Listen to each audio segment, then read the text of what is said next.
Hello, and welcome to a very special YouTube exclusive episode of Wrestling is Her. I'm your host, Raja, and I am joined by my co-host with the mo-host. The mo-host is my favorite. John. Yes, I like the mo-host. And we are here for one very specific reason, and that is to talk about Sendai Girls Pro Wrestling. Yes, it is. And my God, what an event. My goodness, the big show in Sendai, okay, is what we're here to talk about. It's a Sendai. It's a Sendai big show. And if you've listened to our regular podcast, you know how much we love Sendai Girls. Yes, and you also know that Raja normally doesn't sound sick. Yes, excuse my voice. I have caught a little something. If you want to hear all about our experience at GalaxyCon Columbus and what caused me to be sick, obviously, then you can listen to our episode. We blame Willow Nightingale. You think it was from Willow? Yes. But that doesn't matter because we want to talk about Sendai Girls and give them their flowers and just talk about how amazing they've been in the past week alone. Yeah. I want to throw a little shout out here at the beginning for their November 30th show where they only had 5 matches on this card, but it was a spectacular show. Oh, it was spatundous. And it featured a singles match between Miki Iwata and Meiko Satomura, Yes. which was just mind-blowing. Let me hear it.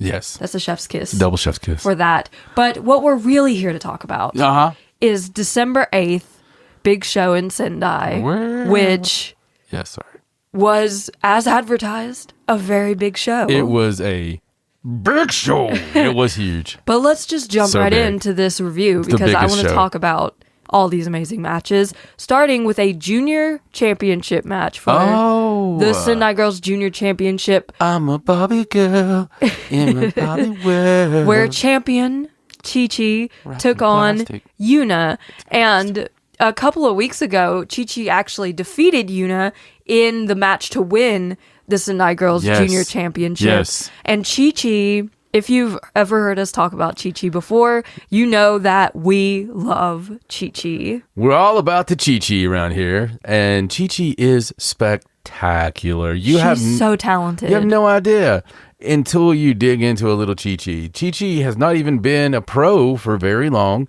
We have followed her since numero de uno. Yes. But she has been amazing. One of the fastest, honestly, to be as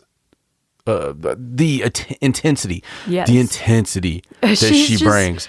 When she gets in the ring and locks in, you're in for it. She comes to the ring with the song, obviously, Barbie Girl. She's wearing the pink. Yeah. She's got the blonde hair, the big she eyes. seems very sweet and innocuous. So sweet, so innocuous. But it's a huge but. When she comes in, she's intense. She's, like Raja said, she's locked in. She's ready to go. She is bang all. And I want to really point out her kicks in this match in particular were so on point. Like every single time she threw her foot at Yuna, it was just, it was on it. Yeah, it was such amazing ability. And people might not think about how much that takes to actually be accurate with your kick. But to be dead on like that. And it really adds something, I think, to her recent feud with Aya Sakura, who we know is the high kick angel herself. So that story's still ongoing. But Chi-Chi was able to retain the title in this match. A very good match to start the show. All right. The following match was another singles match between Zone S and Manami. And Manami is just so much fun to watch in the ring. She moves at a crazy speed, but her striking is also just, it's there. Like she does not let up when it comes to the striking. Manami cannot be stopped, man. She's that little train of pain that the woo cannot be reined. She is amazing. And like you said, her strikes are there. Yeah, she's stiff. Yeah, she is very stiff and she is ready. She's also very advanced in a lot of her transitions. She is. She's fun, a joy to watch. And not to take anything away from Zone S, who is an amazing power wrestler, just full of muscle, and she's not an easy out, but Manami was able to get the win over her in this match with her big diving body splash off the top, which also just looks like it hurts. Woo! Yes. After that, we got to see Shin Hirota Sakura. Yay! And she didn't have a sling on her arm. I know, but she told the story anyway. Oh man, every time she comes out, she tells a story. If you haven't heard the story, okay, Shin Hirota Sakura hurt her shoulder. She dislocated her shoulder, as she claims. During her match with Aja Kong back in October, she delivered a diving concho to Aja Kong. Which is two praying hands up the butt. Yes, which dislocated her shoulder. So it's Aja butt. It was nice to see her without the sling. Yes. We were half expecting her to make an appearance in the next match, but it didn't happen. We love listening to her come out and tell the story every time. Yes, about how I just it love happened. seeing her. But I hope she'll be back to in-ring action soon. Oh, I can't wait. The next match was a lot of fun. It was a time difference battle royal, which is, the staggered entrances for the competitors. Like a Royal Rumble, except they just do whatever the hell they want. Yes. And there were 2 mystery opponents in this match that we didn't know who they were going to be before the match started. The first competitor out was Ryo Mizunami, Aniki herself. Yes. She is so much fun and just lights up the room every time she comes to the ring. But then the second competitor was one of our mystery people. Whoa. And the minute the music hit, we sat up straight in bed. Okay, Kurashio, Tokyo, Japan, Ikimenjiro, if you will. Yes. Is one of our favorite things to ever exist on the planet. My God, I can't get him enough. And we can talk about him here on our women's wrestling show because he has become kind of a staple in Sendai Girls. Oh, absolutely. And him in this match, particularly across the ring from Ryo Mizunami, was just amazing. It always is. And seeing his entrance, his very long, very drawn out, very spectacular entrance. Everything, just the smile and the entrance and the connection with the fans, connection with the girl, it's all just... It's amazing. It's amazing. He just makes you smile, no matter what. Yeah, it's a wonderful moment. The next competitor was Yura Suzuki, who we saw in a fabulous match on the 30th of November against Yuna. Easy for me to say, but she's just a little star in the making, honestly. She's going to be a legend. I agree. She has the look. She has her submission game, and her kicks are just crazy. She reminds me of so many of the old-time stars. She does have a vintage feel about her. She really does. Then Miyuki Takase joined the field following that. These entrances were only about a minute apart, okay? So they were getting in there fast.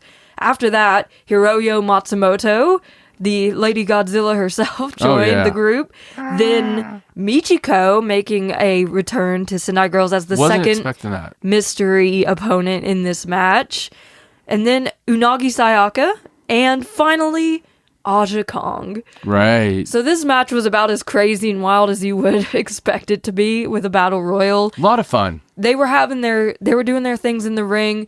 Ryo Mizunami getting everyone in the corner with Unagi getting the chops and just everyone following her from corner to corner in a line. It was so funny. Forever. And then the moment Aja Kong comes out there and everyone's on the floor all of a sudden, like battling with weapons and throwing rice at each other and stuff. They had so much fun. It was about the most fun I've seen Aja have in forever. It was a lot of fun, but it got down to the wire, and Ryo Mizunami, Hiroyo Matsumoto, and Miyuki Takase were the final 3 in the ring. But while Hiroyo and Ryo were fighting on the outside, Miyuki was smart enough to kick them off and win the battle royal. Yes, good winner. Good job, Miyuki Takase. After that, we had a crazy tag team match where Sari teamed with Miki Iwata to take on Yu and Chihiro Hashimoto, Team 200 kg, which is one of the best tag teams that you'll ever experience. Yeah, but what a tag team. Yeah, Sari and Mika Iwata were as out of this world tag team combination that just came out of nowhere. Just freaked us out. It was amazing just to see them in the same corner. Just having that aesthetic they have. It's just like they come out and it was they both have the red touches in their gear, and they both have a similar like take no name style. So it was really fun to see them in here with Team 200 kg, who, of course, Chihiro Hashimoto is a beast in the ring, and Yu has her own style of being very difficult to overcome. Right. But this was a fun match. Unfortunately, Sari and Miki Iwata were not able to overcome the long-standing tag team of Team 200 kg. I mean, so much experience for Team 200 kg. I mean, it's going to be hard to overcome in one of your first times. Yeah, and it was a bit of a weird finish with Chihiro Hashimoto taking a lot of damage there at the end. Yeah. But she pulled this desperation power slam out of nowhere and got the pin off of it to win for her team. So they were just there by the skin of their teeth. It was very abrupt. It was. After that, we had a tag team championship match where the champions, Vinny and Lena Cross, took on Baba Momo Banana, Mio Momono, and Eureka Oka. So they've been a tag team for a very long time. Baba Momo Banana, obviously, from having a name, you would know that. Right. But Vinny and Lena Cross have been a wonderful little tag team champion run here. Just this thing you weren't expecting to happen that has made us so happy.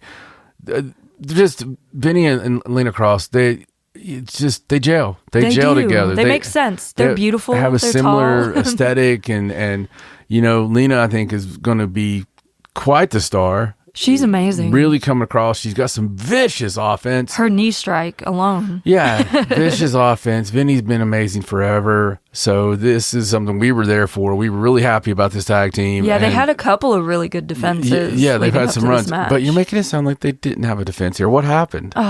Unfortunately, they were not able to retain. Right. We were hoping that Vinny and Lena Cross would get a bit of a longer run, but Baba Momo Banana did win back the Sendai Girls Tag Team Championships. So it's a really good match. Yes, and they now have those and the Marvelous Tag Team Championships. Mm-hmm. So they are on top of the world right now. Absolutely. And it's hard to complain because they are an incredible tag team made up of two very incredible wrestlers in their own right. And in the main event for the Sendai Girls World Championship, Meiko Satomura versus Dash Chisako. And Dash Chisako had just won the Sendai Girls World Championship from Miki Iwata after 18 years of trying to get to that point. She had been in Sendai Girls before there was even a belt. Yeah. And I mean, she won it though, right? I mean, that's the thing. Like, she won the trophy. She made it to the top. Yeah. And it was a beautiful thing. They've been showing a lot of, obviously, with Meiko Satomura winding down. Yeah. Going into that wind up, they've been showing a lot of her early stuff, her debut stuff, her training stuff, and people that she has trained. Yeah. Such as Dash Chisako. Right. So they showed a lot of the young stuff. They showed them over the years. It was so cute. It was such a nice video package. Great build up. But then it had to happen, and they rang the bell, and this match went into hell mode. Oh my gosh, they pulled no punches in this match. Dash Chisako, I think, was trying to end Meiko's career early. It was just everything you wanted to be. It was honestly great pace. It was a fast pace, really, and it was hard hitting as hell. It was vicious. But it was just too much to overcome Meiko Satomura on this run she's on right now. Man. On this final run, right? She is absolutely in there, putting in the work. Oh, God. Going absolutely ham wild on everyone that she gets in the ring with. Yeah. And she was able to get the better of her younger Dash Chisako here and win the Sendai Girls World Championship. I love it. All the girls were ringside. 4 months before her retirement. Yeah, I absolutely love this. I think that it just makes the run up to the retirement that much even better. It makes it so special, I think. And just to see Meiko Satomura wrestle at this stage and to see how focused she is and how amazing she still is, even though she's heading into retirement, just fills my heart with joy. But following this match, there was a nice moment. Chihiro Hashimoto came to the ring to challenge Meiko Satomura for the World Championship, which they set for March, so not long before the retirement.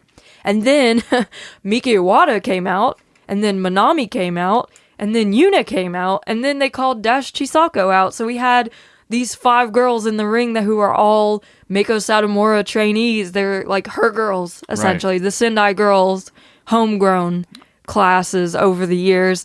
And they made a huge announcement that they are going to be running Zevio Arena in August of 2025, which is quite a large building. And it'll be Sendai Girls' first time in Zevio Arena. So yeah, the first time any Joshi has ran that building. Yeah, it's really incredible. And Meiko Satomura talked about how she believes in Joshi and she wants to keep pushing it forward. Even after her retirement, obviously, she's going to be very focused on just growing Sendai Girls and pushing it to the moon, where it belongs. Yeah, it belongs on the moon. Just watching this show alone, it's hard to argue that Sendai Girls Pro Wrestling shouldn't be up there as one of the Joshi promotions. In the conversation, to me, it's the apparent number 2. Yes, in our hearts and minds, it is the number 2 behind Stardom. Yeah, and the only reason I would even say number 2 is because of maybe a little bit of depth. Yeah. And the other thing would be the schedule. Yeah, they do fewer shows, and they don't have as many people on the roster, so you see a lot of the matches over and over again. Other than that, it is absolutely the beautiful number 2 in my eyes. And every show they put on is so good. If you have not watched a Sendai Girls show, if you have Wrestle Universe, you should be watching. It's there. It's free and for yes, before you ask, I know Tokyo Joshi Pro is super popular. I get it. It's just kind of in another universe. It is. It doesn't have the same feel for us personally. Right. I'm talking more traditional, linking back to like your All Japan women. Yeah, if you definitely want to feel that kind of wrestling, that kind of Joshi with the All Japan feel, Sendai Girls is a great place to start because it always leaves us wanting more every time we watch. Always. Great job. And if you haven't seen Big Show and Sendai, I implore you to get Wrestle Universe to see it. If you already have Wrestle Universe, just go find it. Watch a couple matches, even the last few. They're so good. And these girls deserve all the attention in the world. But that's going to be it for this YouTube exclusive review. Hope you enjoyed it. We hope you enjoyed listening to us talk about Sendai Girls. Check out our other episodes where we talk about more Joshi, namely Stardom. So thank you so much for listening. I'm Raja. He's John. So long from Wrestling is Her. Bye. Bye.